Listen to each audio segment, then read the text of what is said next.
За hi guys, өнөөдөр мэдлэгтэй тутамжрал. За тэгээд хэвлээ 30 subscribe хүрсэн байна. Тэгээд өнөөдөр мэдлэгтэй манай найзаас хамт бичлэг хийж байгаа. Зүгээр бас цаашдаа бас бичлэг хийж авах хаа. Тэгээд өөрийгөө танилцуулнаа. Намайг Харун Заяа гэдэг. Тэгээд одоо би гаргаатай жицүү. Тэгээд одооноос гаргаатай зөв бичлэг хийх гэдэг гоё юм. Тэгээд энэ бичлэгээр найзгаа танилцуулж таснаа. Тэгээд дараагийн бичлэгээр бол 30 subscribe хүрсэн гэдэг бичлэг хийн.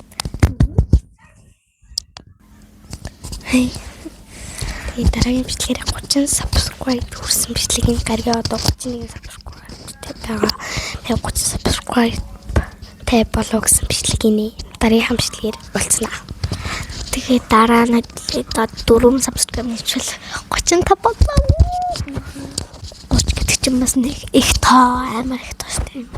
Тэгээд өнөөдөр мэдлэгтэй найзгаа танилцуулнаа. Тэгээд тааштай гоё бичлэг хийж явнаа. Тэгээд дараагийн бичлэг уулзлаа. Баярлалаа.